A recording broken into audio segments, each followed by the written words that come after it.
Good morning, everyone. Welcome to this new webinar by the International Energy Agency. Today, we are very happy to welcome you for a new training session, which will be dedicated to access to energy. So we will discuss clean cooking and the specific case of solid biofuel, and then we will discuss access to electricity. So I'm just reminding you of where we are under our online course agenda. So today we'll have this session on energy access, and tomorrow will be our last session. It will be also at 9 a.m. Accra time, and we will wrap up all what we have shared over the course of the past 3 weeks, discussing all the statistics and energy modeling topics we have discussed together, and under the form of an interactive quiz, which will be fully under Menti with polling questions. So we hope that this will be a nice way to close this online course. But for today, what we will discuss into more details is the following. First, we will enter into the case of solid biofuels. As we all know, solid biofuels are very important in sub-Saharan Africa, but there are many barriers and difficulties when it comes to collecting data and treating statistics for solid biofuel. Still, there are available interesting analyses on those practices, and also on clean cooking numbers. So we will end this part on solid biofuels and clean cooking by looking ahead of potential outlooks and modeling principles to try to assess what the future could look like when it comes to the consumption of solid biofuels, or when it comes to the number of people having access to clean cooking fuels. We'll break for some questions and discussion. And in the second half of this session, we'll discuss access to electricity and focus on off-grid electricity. And we'll also go through an overview of this topic, then discuss data and statistics, and conclude by having a look at the modeling implication for this topic. How can we make long-term projections of electricity access? What could the future could look like in terms of required investment for giving access to electricity, of CO2 emissions related to new connections, etc. But before moving into the teaching session itself, I would like to start with some questions for you. So I invite you to go to www.menti.com.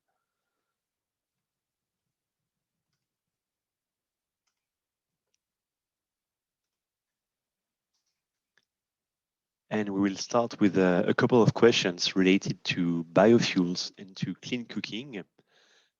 The first one is, according to you, how many kilograms of wood are required if we want to produce 1 kilogram of charcoal using a traditional earth kiln? Is it 2 kg, 5 kg, or 10 kg? So for those who just joined us, we are on menti.com, and you can access this question by using the following code 20093157.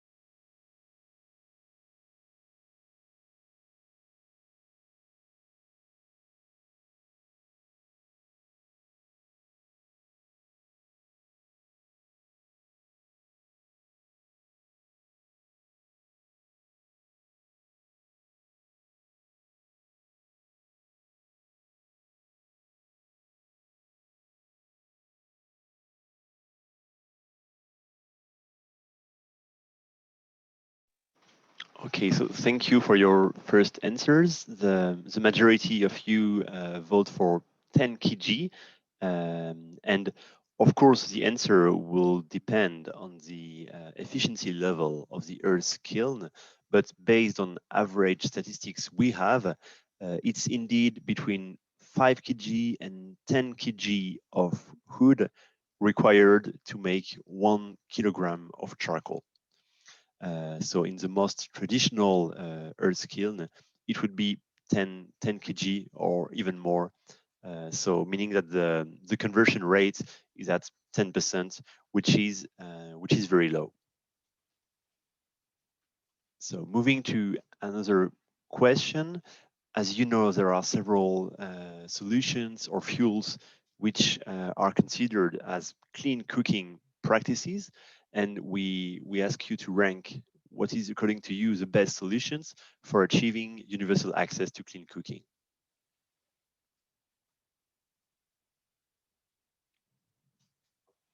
So you can vote for LPG, electric cooking, biomass improved cook stoves, biodigesters, so using biogas, or a combination of all these options.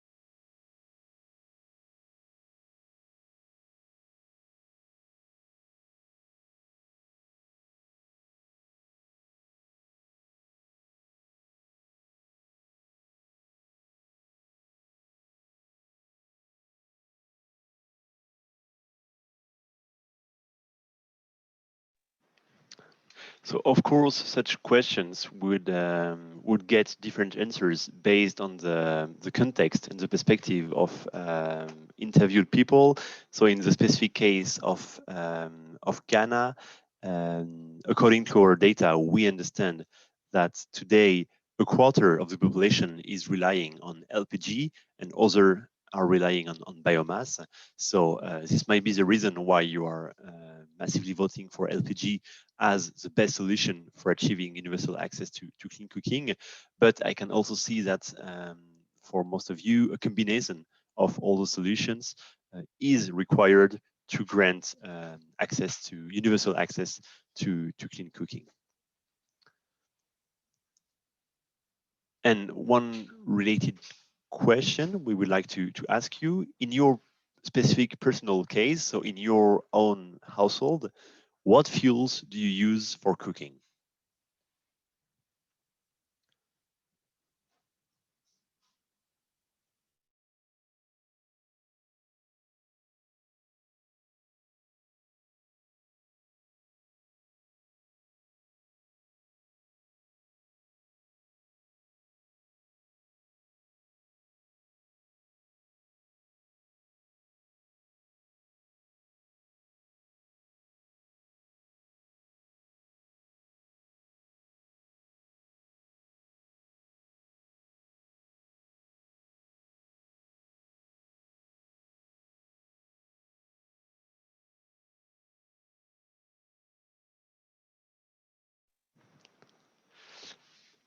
Okay, so first, interestingly enough, we have 5 respondents, but 6 votes, meaning that for at least one of you, you are not relying on only one fuel, and this is very common practice. So one of the votants would have both LPG and charcoal, but I assume that for most of you, you might also rely on different type of cooking fuels, depending on the recipe, depending on the type of meal you will cook. So this is called fuel stacking, and this is a common practice, meaning that it's harder for statistics to capture what is the primary fuel people are relying on and what is the exact ventilation of use across a portfolio of fuel. In my personal case, cooking mostly on electricity, but also sometimes on biomass for some external cooking. And when I say electricity, it can also involve a very broad series of equipments. I can have an oven. I can have a microwave. I also have some toaster. So many different equipments depending on what you want to cook. And this is the case in most regions in the world, which again makes it pretty challenging to get comprehensive and an exhaustive view of the fuel consumption when it comes to cooking practices. So thank you very much for your questions. Now we will hear from Zakia, who will present more into details the topic of solid biofuels under statistics and modeling perspective.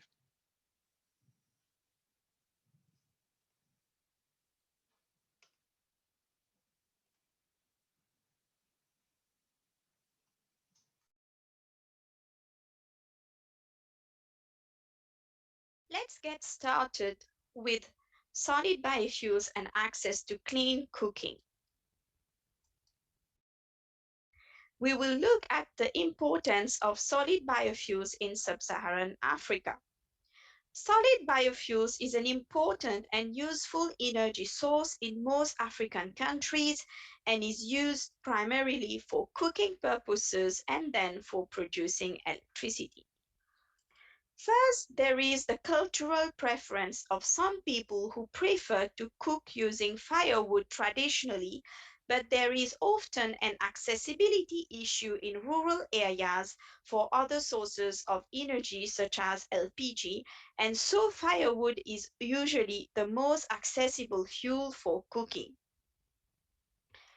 In urban areas, even if modern fuels can be accessible, we might have the issue of affordability as these modern fuels are more expensive than wood. So even if alternatives exist, people still continue cooking using biofuels. Now let's see what are the impacts of using solid biofuels. The use of solid biofuels is not without consequence for the health of the population. Studies have shown that more than 500,000 people die every year from pollution from biomass cooking. This is more death compared to diseases such as HIV, malaria, and tuberculosis.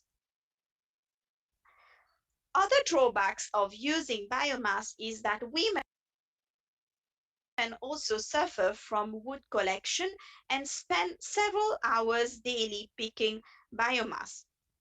There are also safety consequences as they usually go alone in the forest. If the use of biofuels and wood is not done in a sustainable way, then there are negative impacts on the environment. If there is no balance, then the forest is reduced. It is also important to collect good biofuels data for policy making in order to guarantee that we ensure clean cooking access, proper regulations for charcoal production, etc. Therefore, tracking biofuels production and consumption is key for countries in sub-Saharan Africa. Now, let's put things quickly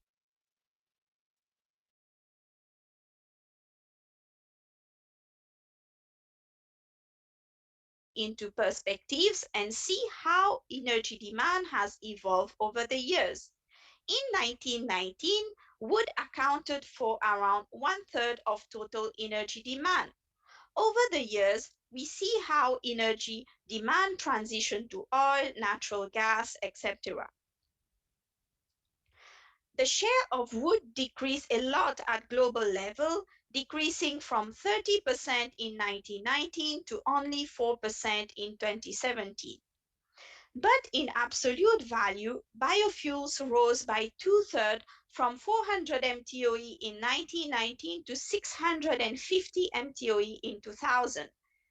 Since 2000, as developing countries move away from the traditional use of biomass, the absolute consumption drops.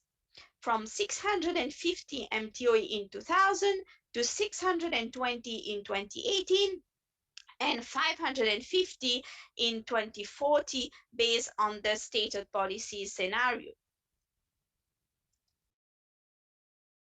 Now, if we look at final consumption, we see that in OECD countries, biofuels and waste is not significant, and in non-OECD region as well, it accounts for only 15% of consumption. However, if we look at Africa, the share increases to over 50%. And in sub-Saharan Africa, it is even larger, accounting for 3/4 of total final consumption. We have seen that biofuels are the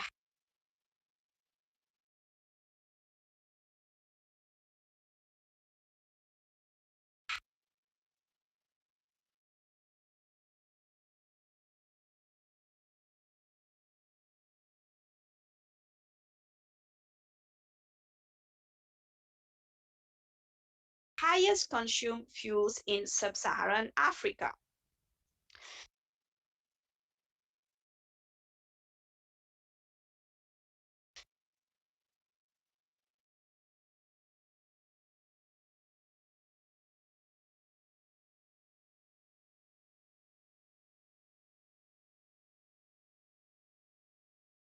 In sub-Saharan Africa, the biofuels consist mostly of primary solid biofuel such as wood and then charcoal. Now let us see more in details what we include under biofuels and waste.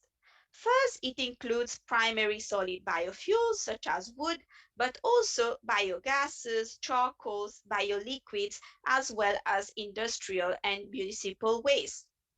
In OECD countries, we use mostly modern biofuels and also liquids such as biogasoline, biodiesel, and bioethanol. These are mostly used in transport, whereas for waste, they are usually used for electricity generation.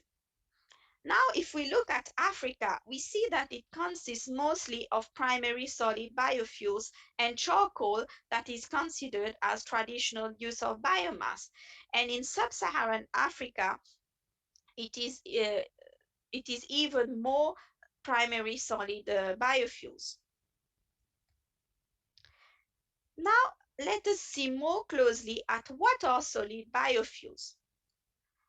Solid biofuels covers organic, non-fossil material of biological origin. We can make a distinction between primary and secondary biofuels. Primary production is the capture or extraction of fuels or energy from natural energy flows, the biosphere and natural reserves of fossil fuels within the national territory in a form suitable for use. Inert matter removed from the extracted fuels and quantities reinjected, flared, or vented are not included. The resulting products are referred to as primary product. Secondary production, on the other hand, is the manufacture of energy products through the process of transformation of other fuels and energy, whether primary or secondary, such as charcoal. Only the amount specifically used for energy purposes, that is a small part of the total, are included in the energy statistics. Let's see how solid biofuels consumption is evolving in different regions. First, we see that in 2018, sub-Saharan Africa accounts for 1/3 of total solid biofuels demand, and if we look from 1990, we see a constant increase in demand that nearly doubled in the last 30 years. In the rest of the world, demand has remained quite stable. This shows that we are still increasing the use of biofuels, and access to clean energy sources are slower than population growth that is increasing very fast by 3% annually. But where are solid biofuels consumed? In which sectors? In OECD countries, less than half is used in residential sector, mostly for heating purposes, and a big part is also used in industry for raising heat in industrial processes. However, in non-OECD, a big chunk is used in the residential sector.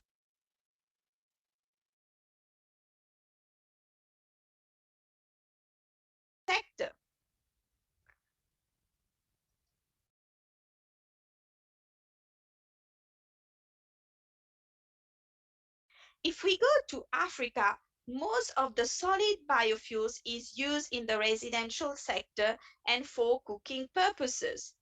However, these numbers could be lower or higher because of data uncertainty.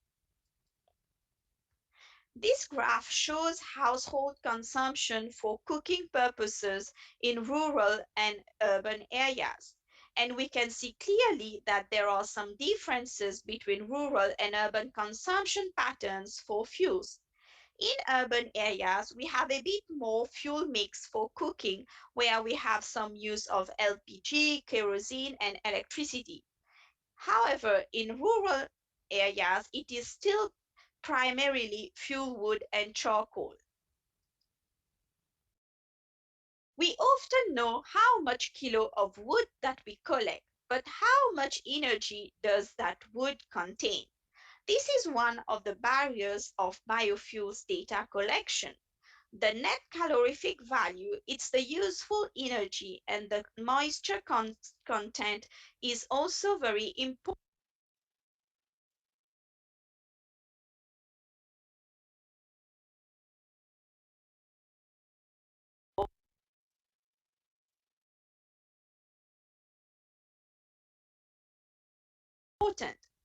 Depending on how moist the wood is, the calorific value varies. Normally, when you cut or collect wood, it has a moisture content of around 55%. But if you dry the wood and reduce the moisture content to only 20%, then you see that the calorific content is more than twice than the wood with a moisture content of 55%. The of the combustion will be more, and it will be also more healthy. Now, if you transform the wood into pellets, then the calorific value is even higher.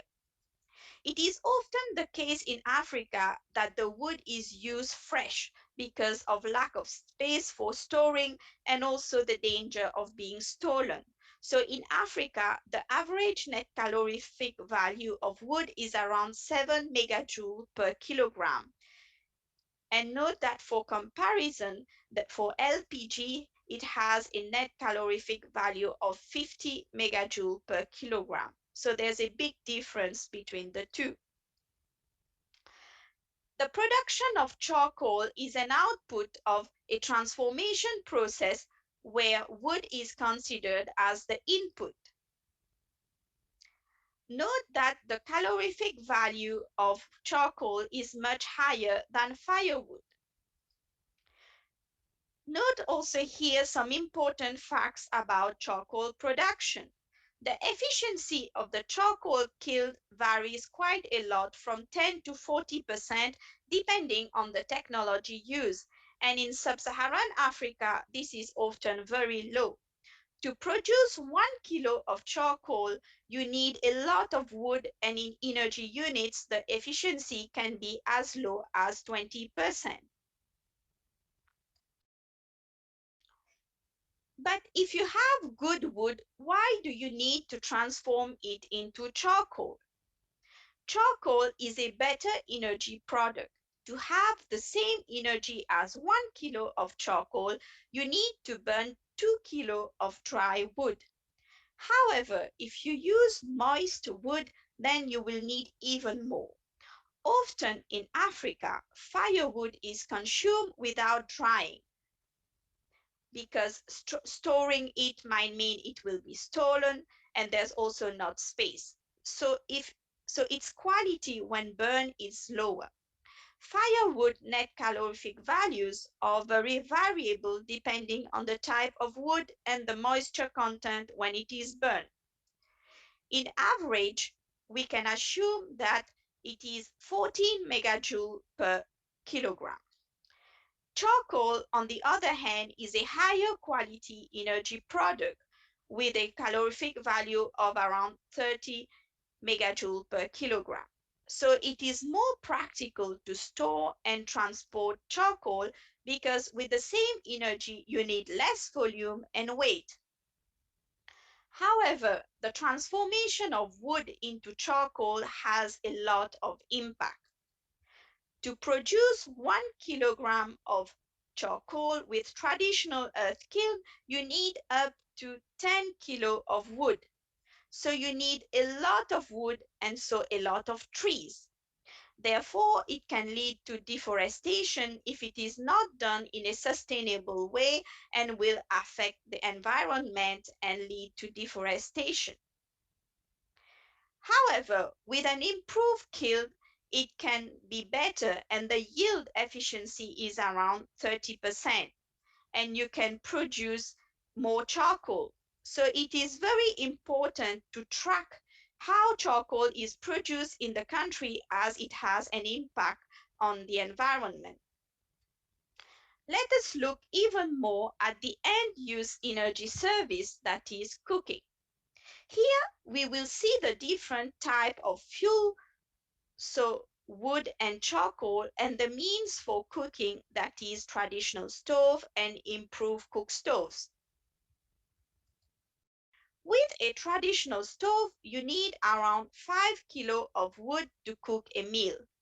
But if you use charcoal, you need only around 1.65 kilogram of charcoal. Then to produce this charcoal, you will actually be consuming 16 kilogram of wood if using an earth kiln. So in the end, when you do a complete analysis, you are actually consuming more wood. The life cycle analysis shows an efficiency of 5% only. If you use an improved kiln to produce the charcoal, you are actually using around 6.7 kilogram of wood to produce the charcoal, and the life cycle analysis shows an efficiency of 14%.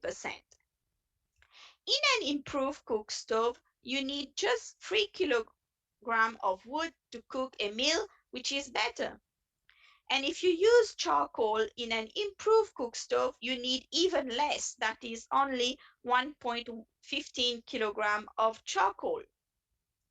If that charcoal is produced in an earth kiln, you will need 11.5 kilogram of wood to produce the charcoal, and the life cycle analysis gives a real efficiency of 7%. In an improved kiln, you need only 4.6 kilogram of wood, and the life cycle analysis or value chain impact is better and gives you 19% efficiency. Therefore, even if charcoal cooking is more efficient than wood cooking at the end use stage, the impact on wood resources and deforestation can be much higher. With the increasing urbanization, the demand of charcoal could drastically increase if sound policies are not in place. Why do we have this impact on climate? If you have a forest, this forest is absorbing CO2 emissions and storing the carbon in the wood. Now, if you cut the wood and burn it, we release again CO2 emissions. And if we do this in a sustainable way, we have net zero emissions.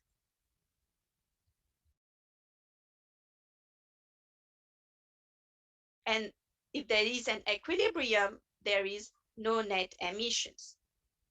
However, if the amount of wood is not cut in a sustainable way, that is, we cut too many trees, then the amount of CO2 release from burning the wood will increase drastically. And at the same time, the forest too will diminish, leading to a disequilibrium, and we will end up with positive net emissions as the absorption of the forest is much less. So if there is no net equilibrium, we have net emissions, which is positive.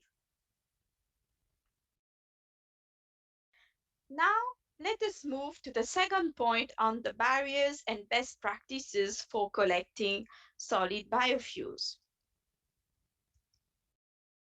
For biofuels, if we focus on primary solid biofuels, we see that all the products are combustible energy commodities which can be traded and stocked.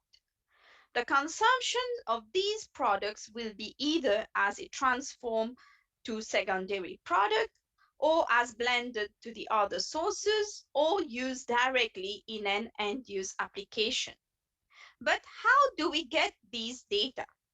We get them from sales data, for example, from wood and charcoal sold in markets and consumption data. But here we also lose a big chunk of data as we miss the black market sales and also some people pick wood directly in the forest and so do not buy it. What are the common barriers?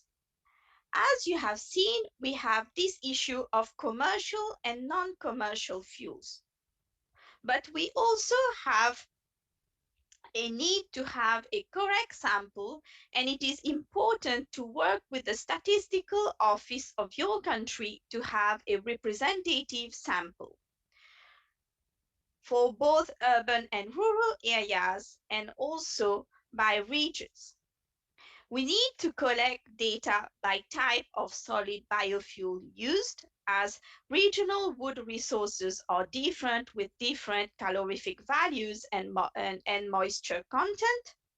There is also the cultural difference to take into account because different people cook in different ways, etc. There's also different types of appliances, different cooking stoves. We need to cover both commercial and non-commercial biofuels and include charcoal as well. For non-commercial, we need to track how much wood is picked, the reselling, also the unregulated charcoal production. There is also a need to understand how charcoal has been produced in order to estimate the fuel wood input. So what type of kiln has been used? So is it traditional kiln or improved ones? Now let us see what tools we have at our disposal to establish a methodology or an action plan to track residential consumption and biofuels demand. For the observed data inputs, we can find information from administrative data, surveys, and measurement. Using those input with some assumptions of calorific values, consumption of stoves, and energy by device, we can derive some estimations using modeling in order to have complete data output for energy by source, by end use, and also calculate indicators. Let's see a bit more the tools and data needs. This is not perfect, but we try to give relevance to each one. For example, if we leave it blank, then it means that it is not the best practice. But if it is green, it means that for this data this is the preferred data source. Estimation and modeling. Here we have to be careful as consumption patterns change, and we can't just assume that people consume in the same manner as 20 years ago. So there is also access to clean cooking to take into account. Note that it is important to continue collecting resources data, that is forest data, as well as charcoal production by type of plants. It is essential to track how sustainable biofuels consumption is. Now let us go even deeper into an action plan for solid biofuels data. How will we start?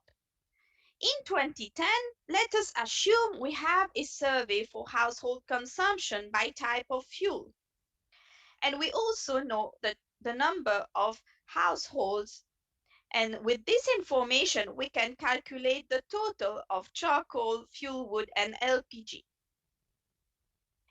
Then for the next 5 years, we don't run any surveys and we just use qualitative data from census.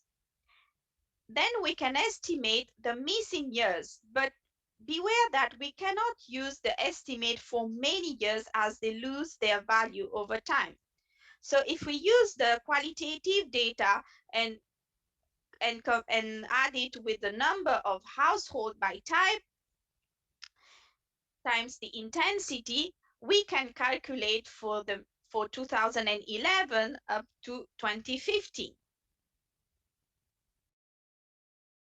In 2016, there is another survey that is done. And here we will get observed data, and this will also permit us to revise previous data, estimated and old surveys data if we collect even more detailed data. Survey results help us calibrate qualitative data for estimations. It is true that surveys are costly, but it is even more costly not knowing what is happening. Now we are going to deal with the last part of solid biofuels, and we will look at clean cooking status and modeling.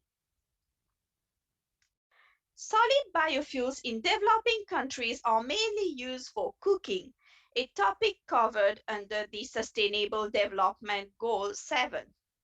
There is the first target, which is 7.1, that ensure universal access to affordable, reliable, and modern energy services. And we have the indicator 7.1.2, which is the proportion of population with primary reliance on clean fuels and technology. How do we define clean cooking facilities?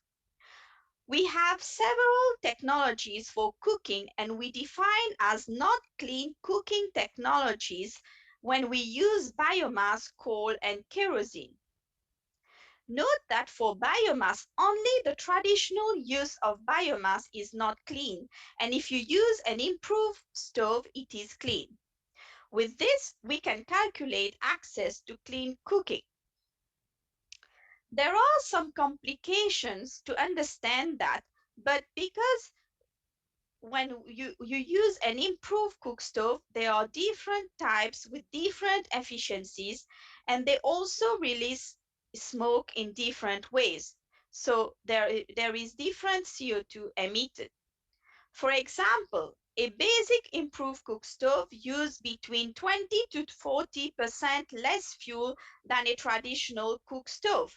But if you use an intermediate cook stove, you can reduce up to 60%, and an advanced improved cook stove, you can reduce by 50 to 70% fuel consumption.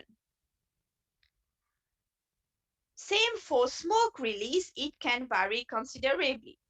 Therefore, it is important to know which cook stove a household is using, as the impact is different. Some people use different cook stoves for different meals cooking in the same household, so the task is even more complicated to collect all this information. At the IEA, we have tried to analyze the trade-offs between the different cooking fuels and technologies and gave them a score based on different criteria. There is the stove cost, so the traditional biomass is most advantageous because you just need to put free wood. For fuel costs, here you have to pay for electricity or LPG, and this is a disadvantage because here we have a problem of affordability. Then we take into account reliability, health impact, because if you are not using clean cooking fuels such as coal, this is a disadvantage for health. There is also the gender inequality, as it is mostly women that collect wood for cooking, and there is also the environmental impact to take into account. Now, let us look at an analysis that the World Energy Outlook team did on the status of access to clean cooking and tracking progress of what has been done lately. Globally, the average number of people without access to clean cooking has been stable since 2000. But if you look at sub-Saharan Africa, the share has been constantly increasing, and in 2018 it reached 35% of the world. This is because population has been increasing faster than tools to help people access clean cooking facilities. The IEA has been working on energy access issues on the continent for nearly 2 decades. Africa's population is among the fastest growing and youngest in the world. The situation for clean cooking is more concerning, as the number of people gaining access barely exceeds population growth. Population relying on traditional use of biomass, kerosene, or coal increases from around 900 million people in 2018 to nearly 1 billion people in 2030. This has grave health, social, and environmental consequences, and the resulting household air pollution from traditional uses of biomass continues to cause 500,000 premature deaths a year. Now, why do we need to make projections for cooking? Making projections on access to clean cooking and on cooking fuels enable us first to estimate the number of people with clean cooking and track the SDG 7.1 indicators. It also helps us to better understand the future energy demand based on the portfolio of cooking technologies. It also helps us anticipate the supply of cooking fuels and its related investment. And finally, it helps us to assess the impact related to cooking, the health, climate, and environmental impacts. This is an example of fuel wood consumption and its impact on forests based on two IEA scenarios. The stated policy scenario is the scenario that is based on countries' announced policies, and the Africa case, it's a new scenario that achieves the continent's inclusive and sustainable vision for accelerated economic and industrial development, accompanied by the achievement of full access to electricity and clean cooking. Fuel wood consumption up to 2040 in the stated policy scenario keeps increasing in all these countries, and the forest keeps depleting. If we don't do anything, the impact on the environment will be terrible. However, in the Africa case, consumption of fuel would decrease, and so does the impact on forests because of less wood being cut. This is linked to an accelerated move away from the use of solid biomass and to the wide application of energy efficiency policies. The shift in the energy mix away from biomass towards modern energy sources such as renewable and natural gas results in major efficiency gains and accelerated uptake of other fuels for cooking. For example, cooking with LPG uses around 5 times less energy for one meal than cooking the same meal with traditional use of biomass in inefficient stoves. Now, let us see some of the key principles for modeling clean cooking access and the general principles for modeling as seen in the modeling sessions before. We need first to analyze the drivers such as population and cooking practices. With the drivers and some econometric analysis, we get the energy services demand, which is the useful energy demand needed to cook a meal. To cook, you need a portfolio of cooking fuels and equipment. You have to do a technology fuel reallocation. You can do a cost-based approach as well. So how many households will be cooking with LPG, will be cooking with traditional use of biomass, etc. in the future? Based on the efficiencies of these technologies and the useful energy demand, you can then calculate your final energy demand. And you can also calculate the amount of energy needed to produce in the country. The challenge here is how to allocate the technologies to population. First, not all households have access to clean cooking technologies. Therefore, we need to look at service demand separately for those who do and do not have access. For those who have access, there is a wider choice of technology and fuel based on fuel availability, cost, cultural preferences, etc. For those who do not have access, the choice is restricted and limited to the cheapest and free options and whatever fuel is available locally. Other options not available or not affordable, therefore they choose the traditional use of biomass, kerosene, or coal. We also need to look at how the number of people with and without access may change and what can drive this change. So, with policies and market evolutions based on characteristics of each fuel equipment, and also how and when will they gain access and shift to cleaner fuels and equipments. With all this information, we can derive the number of people gaining access. Let us look at some of the results that the IEA got based on analysis done. Our analysis showed that in sub-Saharan Africa, the number of people without access to clean cooking will not decline drastically by 2030 in the stated policy scenario, which is the objective of the Sustainable Development Goals. So this scenario does not provide the right tool to achieve full access by 2030 and fix the affordability issue and the change in cooking habits. However, in the sustainable development scenario where we achieve full access by 2030, we see that sub-Saharan Africa, which in 2010 had less than 20% access to clean cooking, will reach full access by 2030.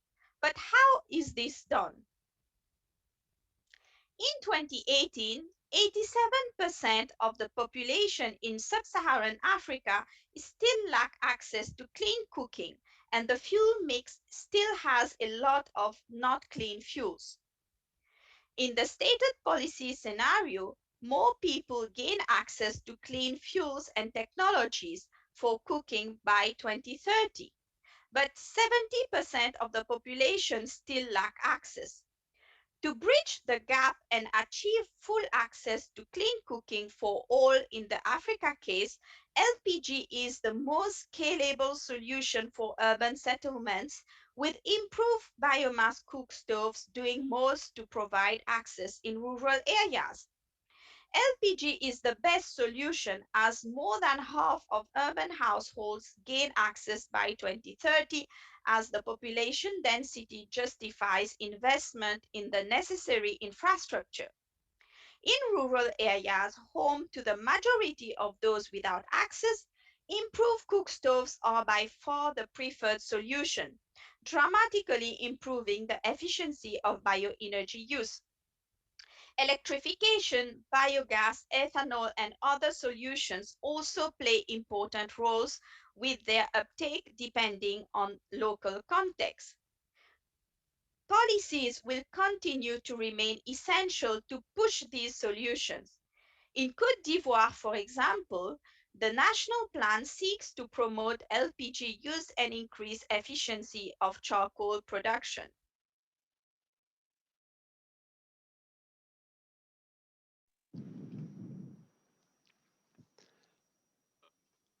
Okay, so now we can. Therefore, despite progress in several countries, current and planned efforts to provide access to clean cooking barely outpace population growth.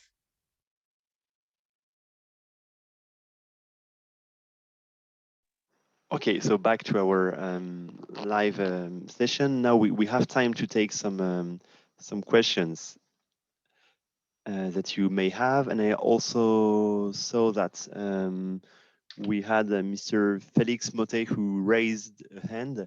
So Felix, I'm more than happy to allow you to talk if you want to raise a specific point, remark, suggestion, or any question you may have.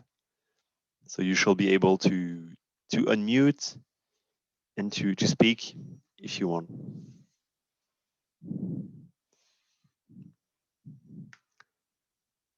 And for in the meantime, for others, if you want to ask questions using the Q&A functionality, please feel free, or also to raise your hand so that you can speak up. Felix, I don't know if you're able to unmute and to share with us the question you had.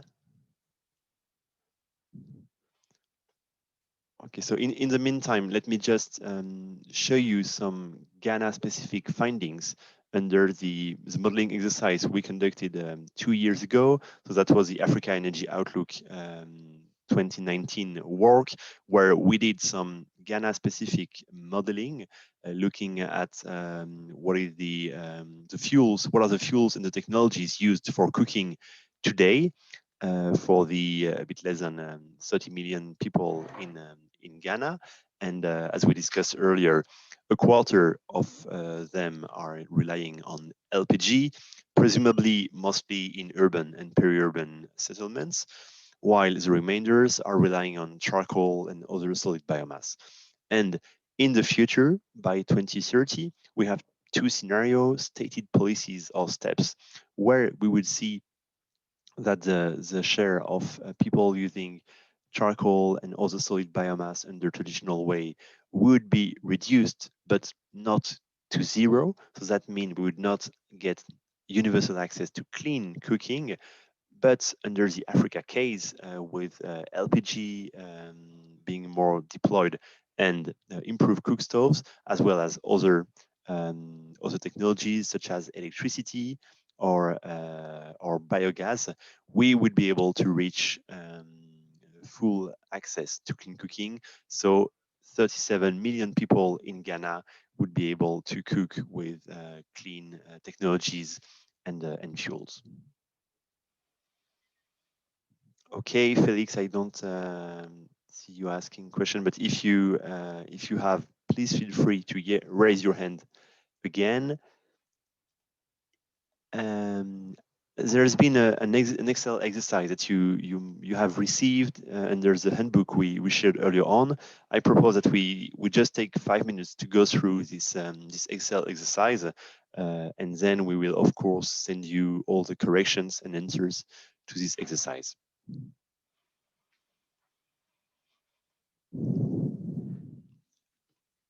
So under this short simplified exercise, you were put in a situation to try to foresee or forecast what could happen in a given country for clean cooking situation and consumption of fuels for cooking.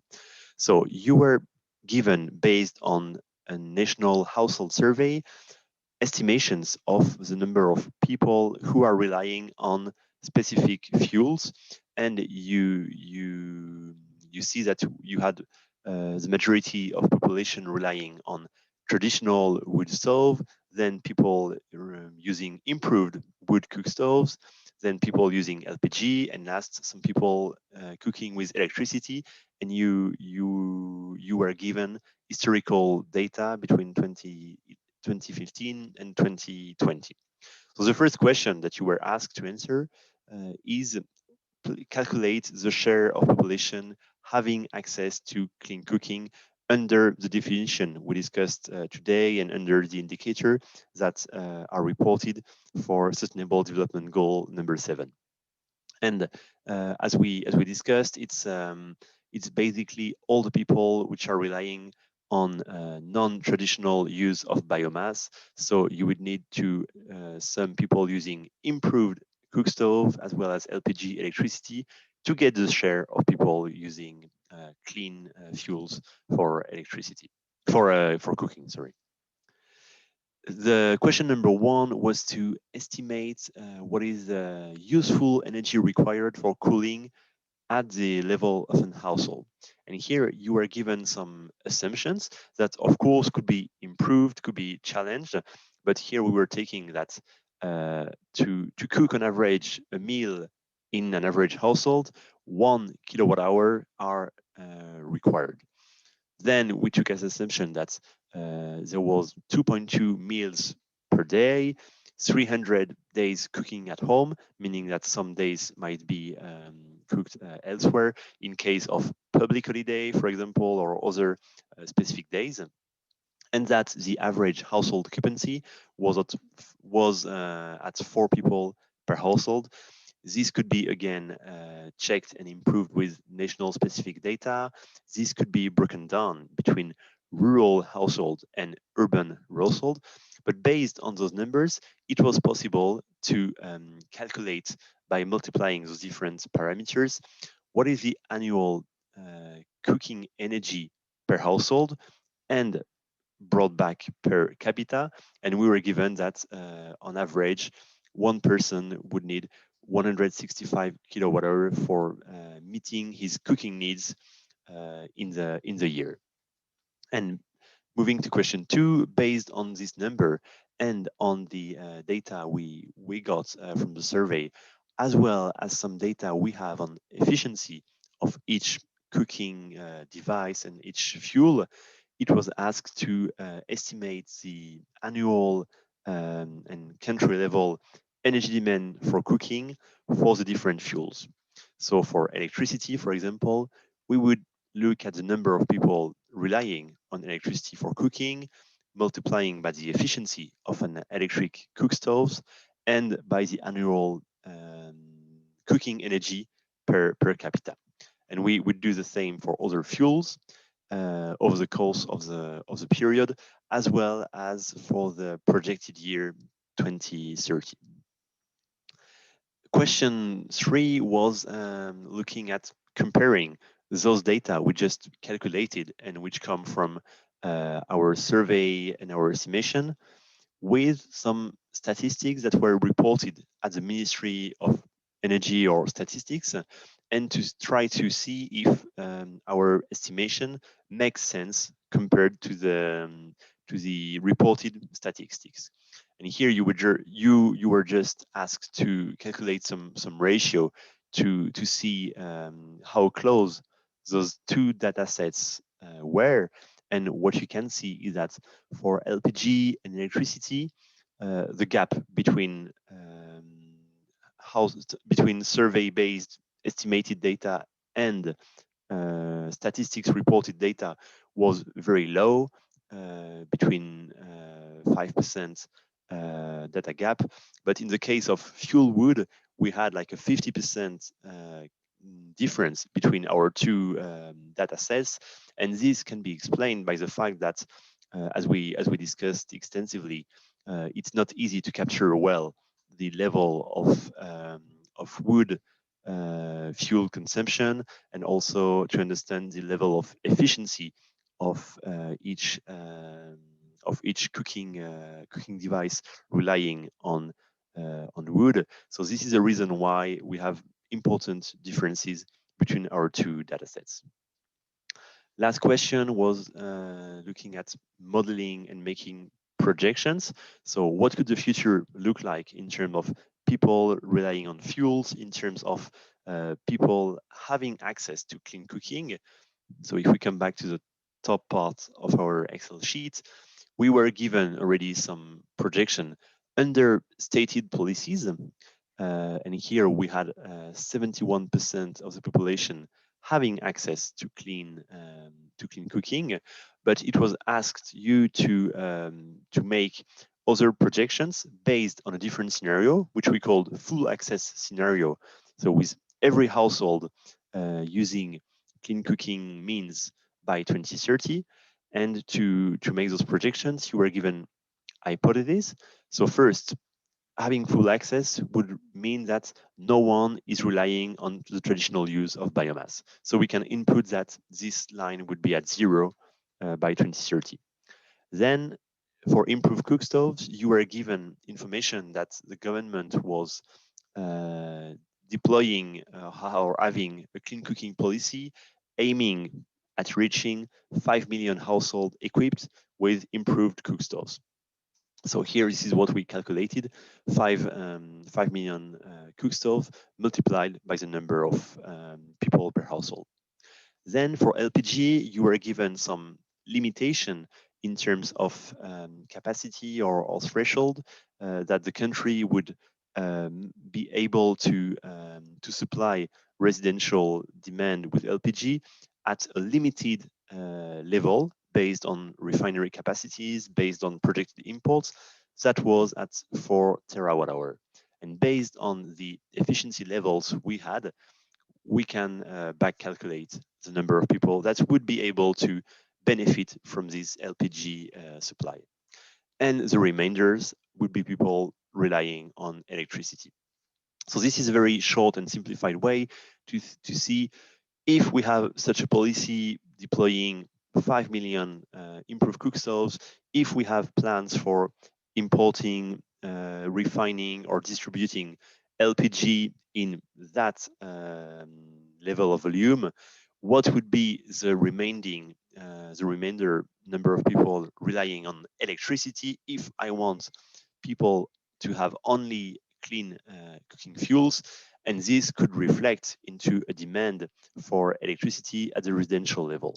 So this kind of output would become an input to our power sector modeling exercise, where we will want to understand what the future demand for electricity will be across all the different subsectors, type of population, and type of energy services needs. So I'm stopping here with the exercise and now shifting to the second half of our session, which will be dedicated to access to electricity.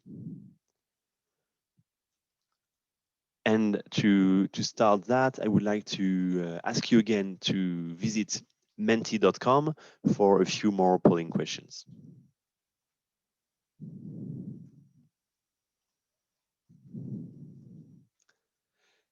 Okay, so we are still using the same code 20093157. And now I'd like to ask you a series of questions related to access to electricity in the continent. The first question is about the electrification rate in sub-Saharan Africa. In the year 2019, according to you, what was the share of population having access to electricity? Or in other words, what was the electrification rate in the continent?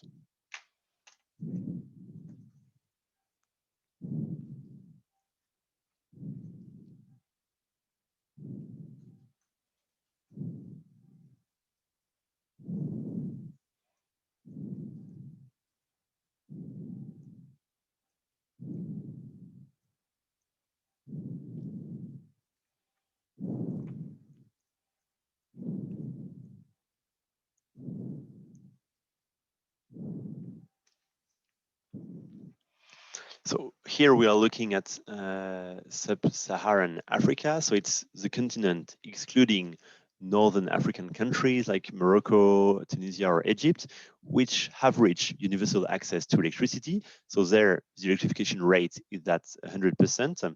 So we are considering all the other countries of the continent. This includes South Africa, which is also very close to universal access with 95% of the population with electricity. But of course, it also includes countries which are much less advanced in terms of electricity access, like Mozambique, with rates which are under 30%, and Ghana, which rate, according to the data we have collected, but we really want to update our data and statistics on electricity access in Ghana. But according to our latest numbers in Ghana, the electricity rate in 2018 was at 84%, so also very close to universal access. But when we look at the average for sub-Saharan Africa, the actual number is indeed 55%. So the majority of you were right looking at this average number. Now you are asked to rate the regions in terms of how many people in this region is living with no access to electricity. So the question is, which region or which region concentrates most people deprived of electricity access? So you are proposed to rank India, other Asian countries, then 4 African regions: Western, Central, Eastern, and Southern Africa, and rest of the world.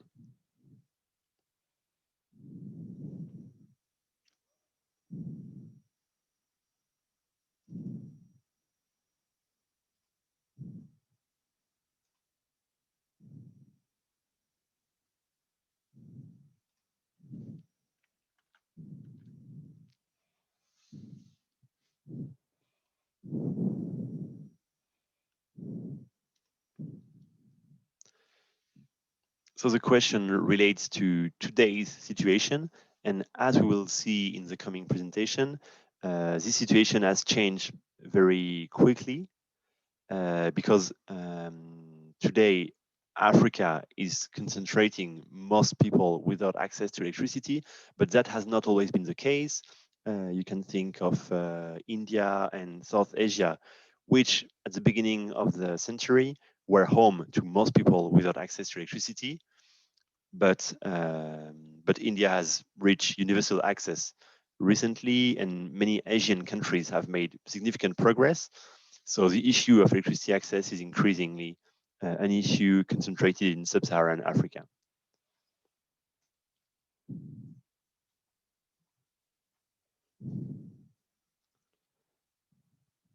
So you're voting for India. That's very interesting. Indeed, that was the case a few years ago or a few decades ago.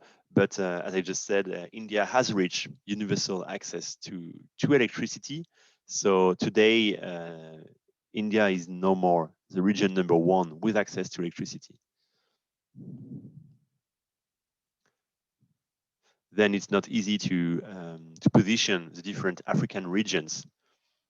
You might think of Eastern Africa with some large countries with population non-connected in Ethiopia, in Tanzania, in Uganda, for example. In Central Africa, you might think of countries like DRC, which have very large population and very low electrification rates. In Western Africa, you would also know that in the Sahelian countries, like Burkina Faso, Niger, Chad, the electrification rates are also on average, I think, below 30 or 40%, while in Nigeria, there are also millions of people not connected. So I won't give you the answer right now, but I can tell you that India is not anymore the number 1 region in terms of people without access. One more question, looking beyond the number of people without access and beyond the household, but looking at health centers. According to you, what percentage of health centers does not have access to electricity or to reliable electricity?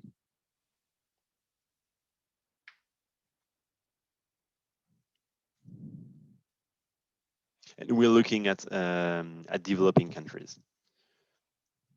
So it's beyond Africa, but including other developing regions.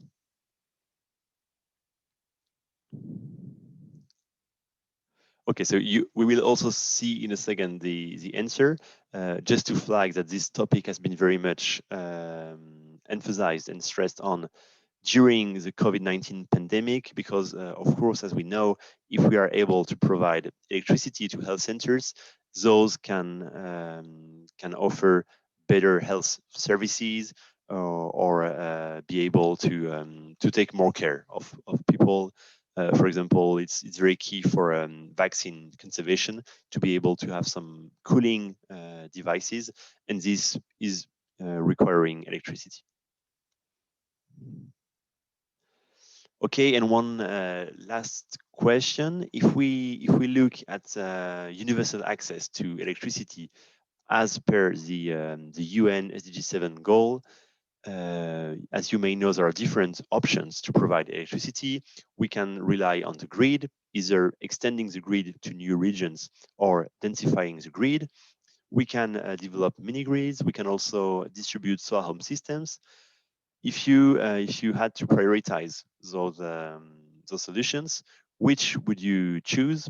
And here you have 100 points to distribute to those different options.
Okay, so for half of you, grid extension is the number one solution to provide universal access. Then would come solar home system, grid densification, and last mini grids.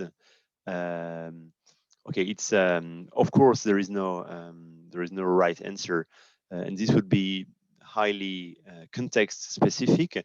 Just to mention, and this will be discussed in a second, that at the IEA we conducted geospatial analysis at the scale of the continent, looking square kilometer per square kilometers where population is, how population is to evolve, where the infrastructures are, where the grid is today, and based on the known and projected cost of each technologies, we've come up with least cost electrification pathway, meaning what would be the most efficient, the most inexpensive technology for each population, depending on where it lives, to get access to electricity. And the answer is that we need all those options in different shares depending on where we look at. But yeah, the different combination of these are required, and this is what we call integrated electrification planning, making the most of all the solutions. Okay, so thank you for your answers, and without further notice, we'll move to sharing more on this access to electricity topic.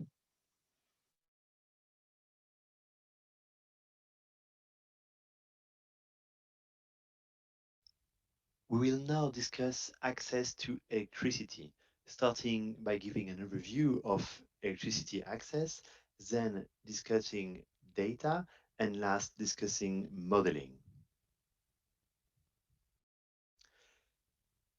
So the world has been electrifying very fast, and you can see on this figure, starting at the year 1990, that in all regions, electricity output has increased even more in non-OECD countries and regions like sub-Saharan Africa. This comes from higher population and GDP with higher access, but also from higher demand at the per capita level, with each household having more appliances and more needs for electricity. Still, according to our latest analysis in the year 2019, still 770 million people don't have access to electricity and rely on stopgap and very basic technologies for basic needs such as lighting. So why does electricity access matter? Electricity access is under the Sustainable Development Goal number 7 of ensuring access to affordable, reliable, sustainable, and modern energy for all. And more specifically, it's under 7.1.1 indicator, but energy access is really at the heart of the SDGs. We often say that it is the golden thread weaving together human development, economic growth, and sustainability, because providing energy is at the base of enabling other SDGs. And we will see a few examples. Energy and electricity access is very much related to SDG number one of ending poverty, for example, by providing sustainable lighting products such as solar lamps instead of expensive stopgap solutions like kerosene lamps that poor households may be using. Plus, there are many relations between energy and economic development related to SDG number 8 and also to opportunities for women and SDG number 5. There are also interlinkages with climate and providing clean energy sources would displace polluting fuels such as diesel used in generators or oil products such as kerosene used for lighting. SDG 7 and energy is also very much related to SDG number 6 and 2 under the water, food, energy nexus, since we can improve agricultural productivity and water management thanks to energy. Then energy is very much related to SDG number 3 with health services benefiting from power and also with improved indoor air when there are some clean sources of lighting, for example. And last, with energy, we can get better conditions for studying at home with better lighting services, for instance, and also better schools services when schools are electrified. Let's detail a bit the relation between energy and incomes and the economy. On this figure, you can see how the share of population having access is expressed as a function of GDP per capita. And there is a strong correlation under this logarithmic curve, which means that higher levels of wealth drive higher level of consumption per capita and access to electricity, but vice versa, when we increase access to electricity, this has the potential to boost wealth. When looking at health and education, based on a study conducted in 2018, 60% of health institutions were without reliable power in certain number of geographies. And you can see discrepancies across countries. You can see countries where health centers are primarily relying on grid or sometimes on off grid solutions, and also places where there is no electricity and reliable source to power those health institutions. Coming to education, we have between 50 and 60% of schools which are unelectrified, again with strong discrepancies and with some variability in the source of power. This can come from the grid or from off-grid sources. Now let's have a look at the status of electricity access and the number of people deprived of electricity per region. So we'll start looking at the evolution over the past 2 decades. This blue space is the number of people in Africa without access to electricity, and you will see that it has increased until the year 2010 and then remained stable at around 600 million people. And when we look at other parts of the world, it is striking to see that at the beginning of the century, India and rest of Asia were concentrating almost as many people without electricity as Africa, but those numbers have sharply declined, and now electricity access is increasingly challenge for sub-Saharan Africa. You can look at the breakdown per region in in Africa, with of course some regions where we have important countries.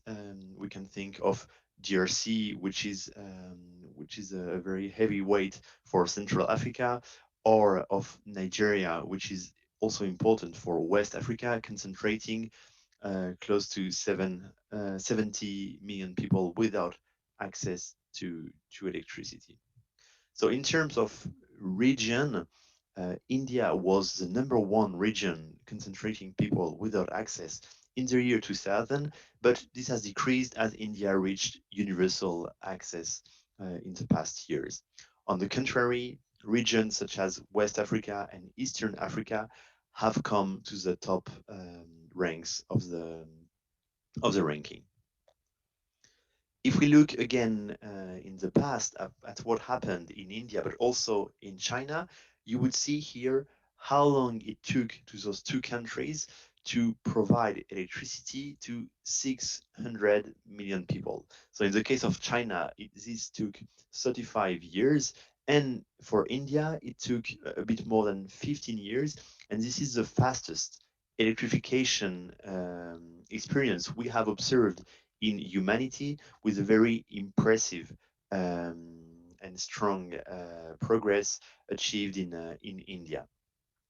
So when we see this kind of acceleration, we can expect that in Africa, it is also possible to provide access to electricity to 600 million people before the end of the decade, so in a shorter period of time, because of all the lessons learned and the technological improvements that we now have at our disposal. And there is also some very good progress observed in many countries all across the continent. Just to shed light on East Africa, we have seen in Kenya an increase by 50 percentage points in the electricity access rate between 2013 and 2018, so amounting for around 25 million people getting access. We have seen the same number of people in Ethiopia getting access to electricity, and also in Rwanda, a very strong increase in the electrification rate. So we can have a look at electrification rate in the world, and this is the other side of those numbers on number of people with or without electricity. You would see here that sub-Saharan Africa rate for population with access is today at around 45%. So reflecting the 600 million people without electricity access. Looking with a zoom in the different sub-Saharan African regions, you can see again the strong increase in East African electricity access rate over the past few years. And you would also see the difference between different regions, West Africa being at the highest level in terms of electrification rate, whereas Central Africa has the lowest electrification rate of the continent. And on this map, you can see country by country the number of people deprived of electricity and the rate of population with the different blue colors you can see. So another way of looking at electricity access is by the fuel or the technology and the solutions which are providing access.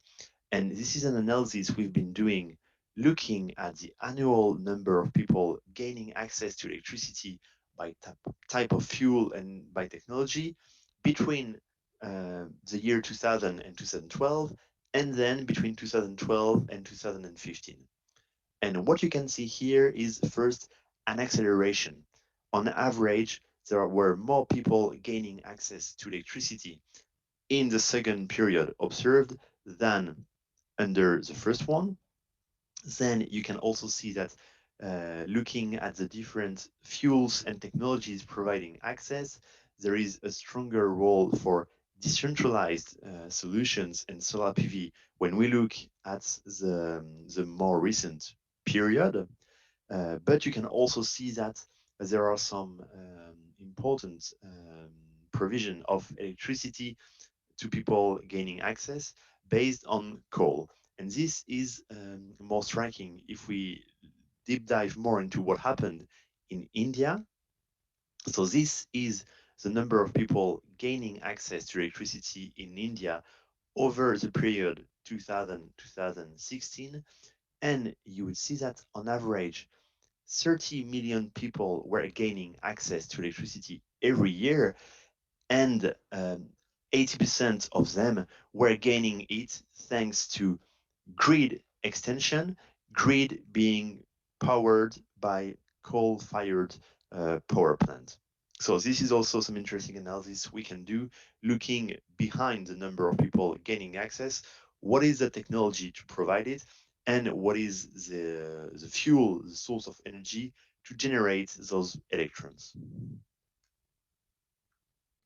Let's have a look at the latest numbers we have at the IEA by collecting year after year and looking at every country, the numbers of people with and without electricity.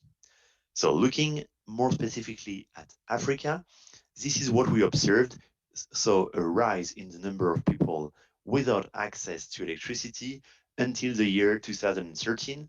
And this is because every year the demographic growth was outpacing the efforts of the governments to provide more electricity, to extend and densify the grid, or to support rural electrification programs and deployment of mini grid and solar home system.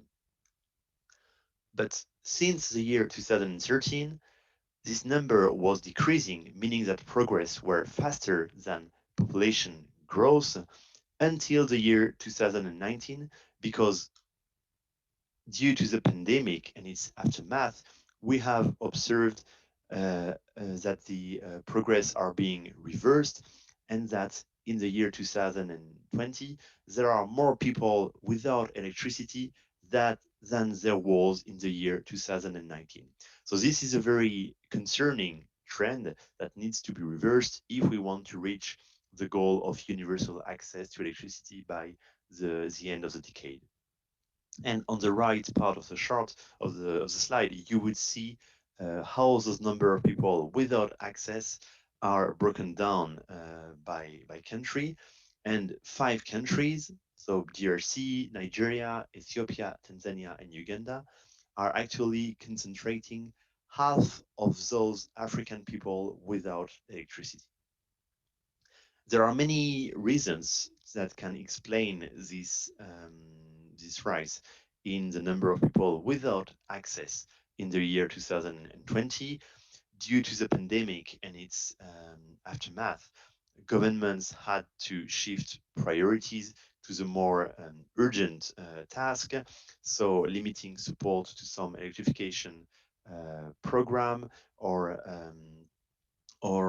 limiting some policy priority given to expanding electricity access. But if we look at private sector-led initiatives like mini grids and solar home system distribution, we have also seen some disruption in the year 2020 in the value chains. For example, it was more difficult to import products due to the international constraints. It was more difficult to distribute products to the last mile and in rural areas due to lockdown and containment in the countries, etc. So we have seen such difficulties preventing the progress that were observed in providing more electricity services, may it be through grid extension, densification, or through mini grid projects or solar home system distribution. An additional point is that, according to our analysis, there are people who were connected to the grid or were able to benefit from electricity access, but due to the economic consequences of the pandemic, might lose the ability to afford those services. So we estimate that in Africa, 30 million people could lose access to electricity, and by the end of the decade, under current policies and trends, we would expect that 630 million people would still be in the dark. Okay, now let's enter more into the definition of electricity access. So it's important to have in mind that there is no single internationally adopted definition and different ways of approaching this topic. When we discuss access to electricity, we shall bear in mind that there are different technological solutions and also several uses of electricity. So on this simplified chart, you would see different technologies, and on the lines, you would see the type of service that households and community would expect, and also more productive uses. We have basically classified it with pico solar products, such as a solar lantern that would have its independent solar panel, battery integrated into lighting systems, which might also include radio. So this type of service of product is able to provide household and community with lighting, entertainment services, especially if those devices are very energy efficient. And we are observing very fast progress in the development of such technologies with strong improvements in performances and decrease in costs. Then we have solar home systems that would include high efficient appliances like TV, fans, and would rely on as well independent solar panel plus standalone batteries and lighting bulbs, radio, torch, and other appliances.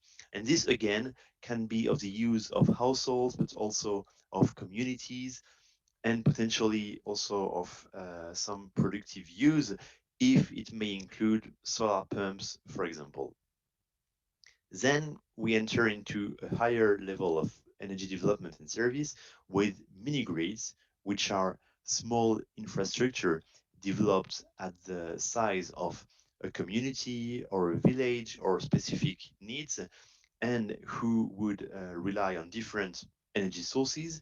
It can be small hydro, it can be wind, it can be solar PV, coupled with storage or coupled with backup generator, and that will be able to transmit and distribute electricity to a large set of customers. And last comes what is the most well-known and common way of providing electricity, which is the usual grid. And as you would see, the higher you go in the type of technology solution, the more services you can provide. At the IEA, we define electricity access under the below definition. Electricity access entails a household having initial access to sufficient electricity to power a basic bundle of energy services. So this, as a minimum, would be lighting devices, plus phone charging, plus a radio, plus potentially a fan or a TV, but also with a level of service capable of growing over time. So, to be more concretely, what do we consider as being access to electricity and what is not is what you can see with this red rectangle, with IEA starting with solar home system and not taking into consideration the smallest solar lanterns. As we just mentioned, there are different options and technologies to provide electricity access, and the main one is the grid. Still, there are some challenges coming with grid-based power systems. And just to mention one, as you would know, there are some losses which are due to the nature of how networks work. But in the case of Africa, we observe some very high level of losses, which is around 6% above the average in developing countries, with in some countries like Ethiopia or Mali, some levels of losses which can be as high as 25%. So these have, of course, consequences for the utility economics, for the power generation, and for the level of service which is provided to end customers. Another way of looking at one challenge for grids and utilities is the outages that can be observed in countries like Nigeria. Our analyses have shown that it can be up to 40% of annual outages over the year, and this can lead customers to rely on backup generators, which will be able to supply some electricity when there is an outage or a blackout of the central grid. And again, in the case of Nigeria, we have estimated that close to 20 terawatt hour of electricity was generated thanks to those backup diesel generators. Then there are other challenges for providing electricity access to all using the grid. For example, some population are under the grid, so close to grid transmission lines, but not connected. And then we have in the least populated areas and the least dense rural settlements, difficulties to extend the grid to those places. When we look at mini grids, there are also some key challenges. One of them relates to finance and economics because capex or investment cost can be relatively high, as well as opex, and especially the operation and maintenance cost. And on the contrary, revenues might be uncertain, with risk of low consumptions, low ability to pay from households, for example, or for the need for an anchor client like a telecom power or an hospital or a strong commercial or industrial customer to be the main customer to ensure that it's economically possible to also provide electricity to smaller customers such as households. Another challenge relates to scalability because each mini-grid project requires some local adjustment. It needs to be adapted to the local potential for generating electricity, be it from solar PV, from a small hydro resource, or from wind. So this needs to be customized, and in front of that, demand needs also to be well estimated based on population, future estimated demand for this specific community or settlement. So it's not easy to develop in the same time or very quickly a very large number of mini grids, even though scale is possible. And then administrative process can also be long because a mini grid is a small infrastructure, so it requires, of course, some administrative work to get, for example, license. It depends on each country context, but the deployment time can be long. And last, there are always some questions on the integration with the grid once the grid arrives. There are many ways of solving these issues, but again, it will be depend on the national context.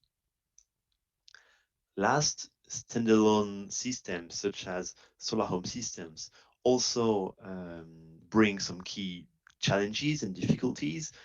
First, this is more about distribution than about infrastructure to ensure that people can have at home a solar home system providing lighting plus TV plus fan services is a question of distribution. So the business model is more looking like what fast moving consumer goods or equipment sellers develop rather than a business like utilities or big energy infrastructure players are used to. So it's a very different mindset.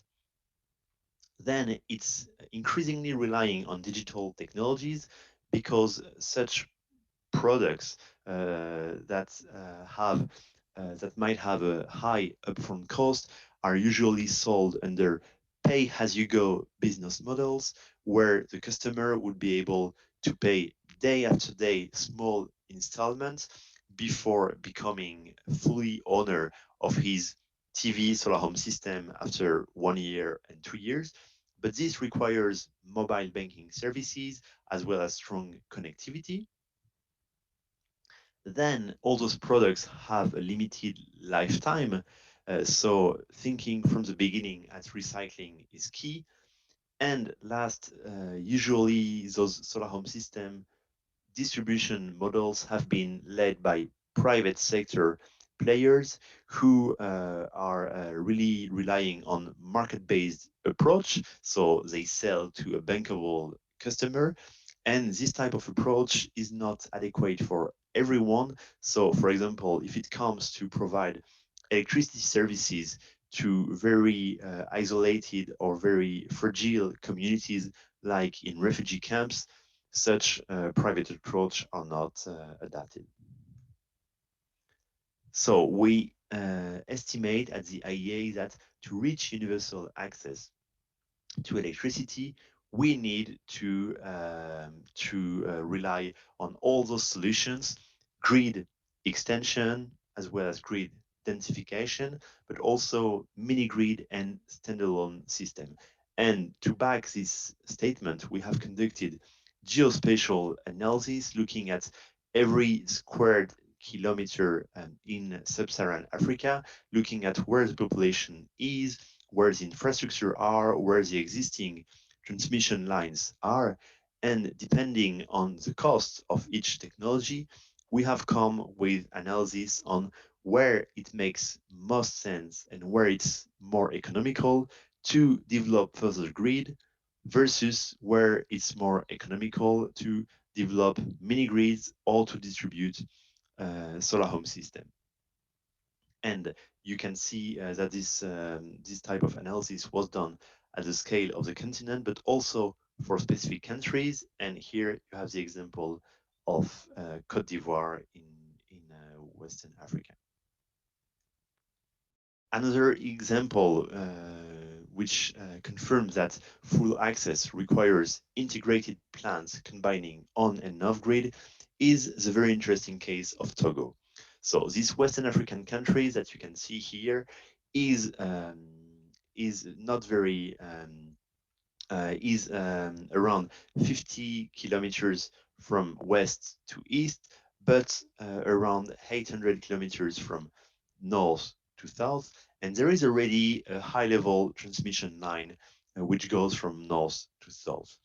So when you think of providing more electricity services to all, you might think that it's easy and it's economical to rely on the grid and just to extend new lines from this existing vertical strong line, which is already here and which is not very far from any community in the country. But what the analysis conducted by the government show is that it's not economical and it's better to also rely on mini grids and on solar home systems. So this is the integrated strategy named CISO in Togo, which relies on extending and densifying the grid in some areas, but also partnering with private sector under license schemes to develop mini grids and solar home system. We will now discuss data collection, reporting, and indicators for access to electricity. So first, there are many barriers and limitations to tracking access to electricity and off-grid. Some of them relate to survey and sampling techniques.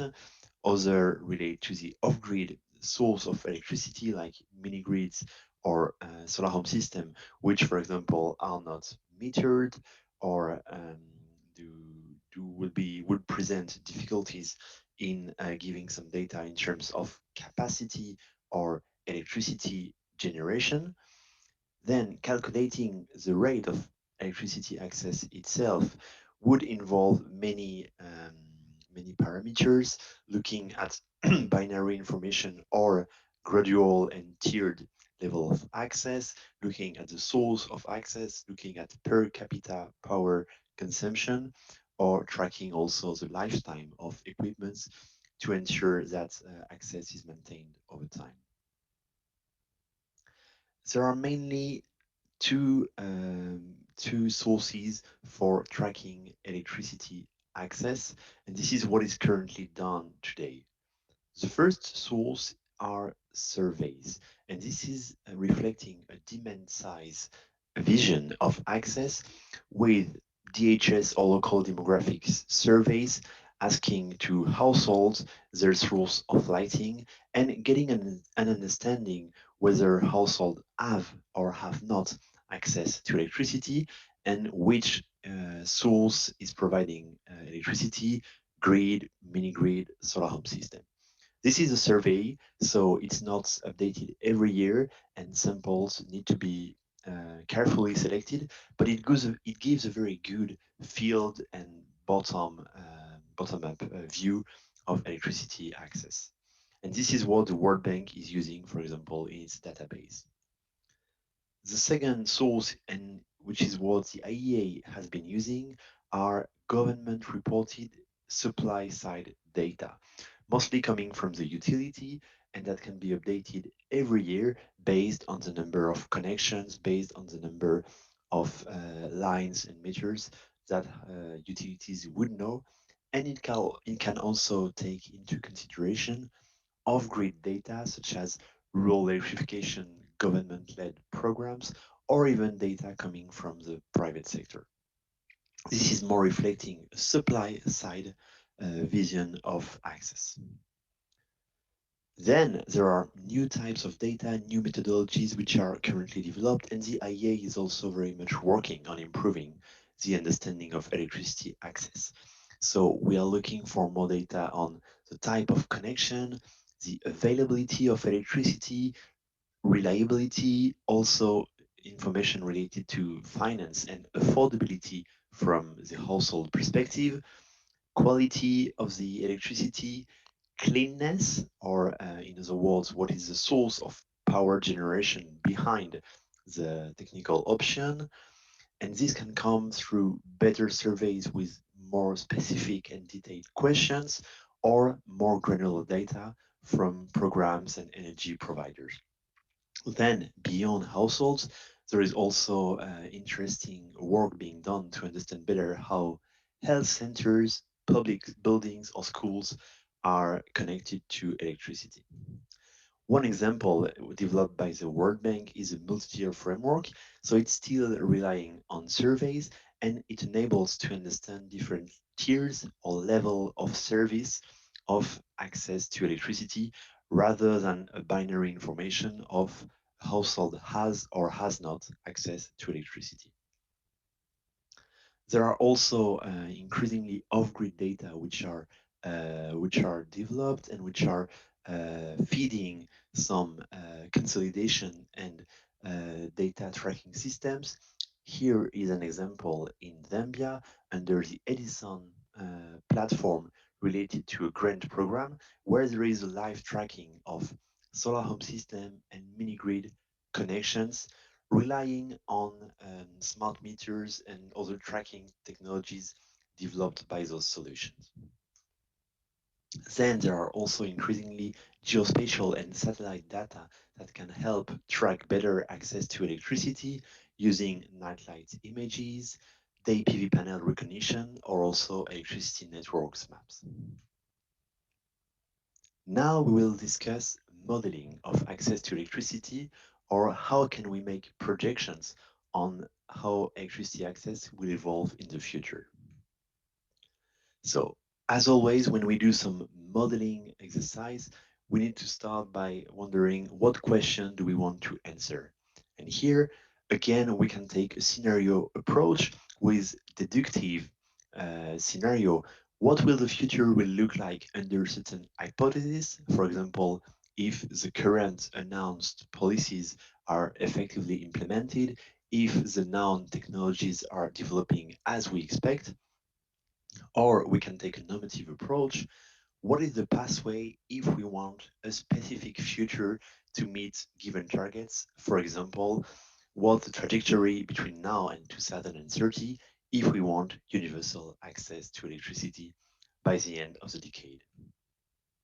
So when it comes to access to electricity, some questions we want to answer are: how many people have access today and will gain access every year in the future? How much electricity demand will come from those newly connected households, and how will that feed the overall demand for electricity? Then, once we know demand, we can look at supply and see how this demand will be supplied, how we will match this level of electricity demand, and by which portfolio of solutions. Again, it can be on grid or off grid, and by which type of fuels. We can have questions related to investment.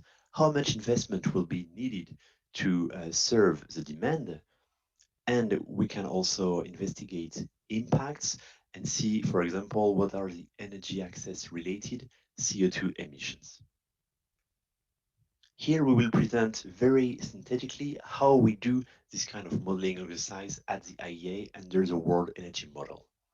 So we have first an electricity access database tracking all the policies, looking at electrification projections on the one hand, and on the other hand, we have information on consumptions level per capita. Based on those two, we will be able to estimate what the additional electricity demand due to access or to new population gaining access to electricity will be in the future, and we'll be able to allocate this electricity access to different sub disaggregated services behind our residential module modeling. So will that demand will be for lighting, for cooking, for powering appliances, for water heating, etc. And we will be able to allocate all this in specific energy services. Then comes the power generation module, where we look at what supply can match this demand. And to do that, we have developed, based on geospatial analysis, some um, some modeling work to understand what is the best mix of solution: grid extension, grid densification, mini grid infrastructure, or solar home system to meet this future um, demand for electricity.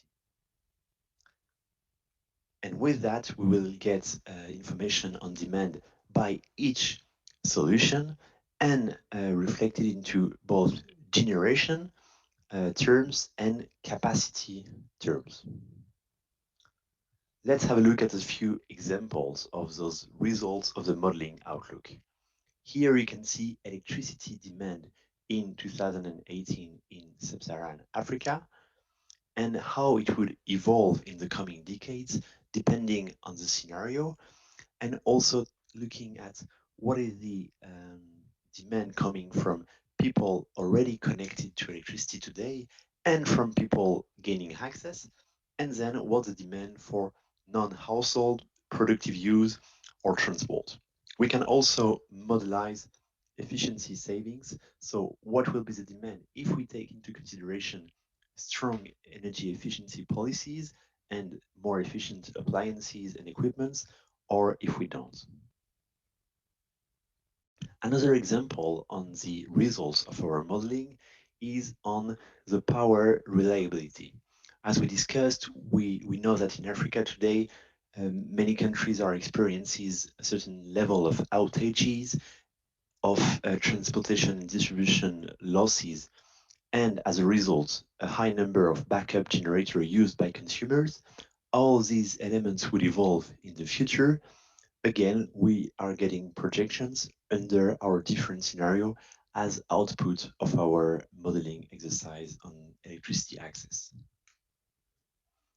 Investment is also an output of the modeling exercise. We will see for different regions what are the required annual investments in access to electricity under a stated policies or steps scenario taking into account announced policies, or under a sustainable development scenario that was, let's say, equivalent to the Africa case, where we reach universal access. And this kind of investment can be broken down technology, grid, and off-grid solutions. A last example is on the effects of the access results on greenhouse gases emissions. And here, this analysis can consolidate our projection on access to clean cooking and on access to electricity. So let's have a look in the stated policy scenario. What are the emissions related to cooking and to electricity under the stated policies at the end of the decade? To go from the stated policies to between today and 2030, we see that we will have a reduction in traditional use of biomass that would limit the growth of greenhouse gases emissions. Under a sustainable development scenario, we have a higher level of emissions because of more people using LPG, because of more access to electricity, which will also be generating greenhouse gases emissions. But with more people shifting away from traditional use of biomass, we have a net negative change, meaning that under a scenario where everyone has access to both electricity and clean cooking, there are less there are less CO2 and methane emissions than under today's situation. So universal access will not be at the expense of climate and of emissions.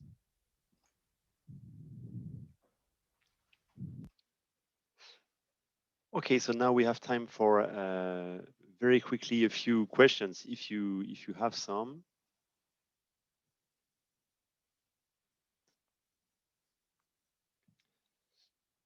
And in the meantime, let me just share with you the results of the Ghana Energy Outlook modeling exercise we conducted for access to electricity and those least cost electrification pathway we mentioned based on geospatial analysis. So here you can see that we have mapped Ghana, looking at existing transmission lines, looking at where population is, and considering the current electricity access rate of the country, one of the highest of sub-Saharan Africa. And according to those least cost analyses, grid densification would provide most of the new connections to people who are not connected to electricity today, as well as standalone systems, so solar home systems, to also provide the most basic electricity services.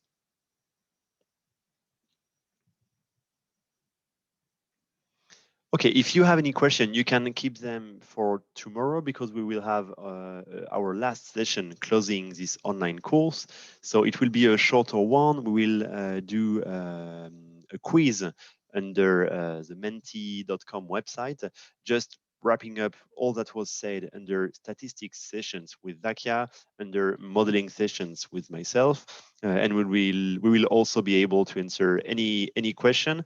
Last, we will discuss what will be the next steps under our capacity reinforcement program between the IEA and the government of Ghana, since this online course is just a first step, and we very much look forward to moving to the next ones, including in-country activities in Accra. So thank you very much to all of you for your attention, and I wish you a very good day, and we'll meet again tomorrow, same time, 9 a.m. Accra time. Bye bye.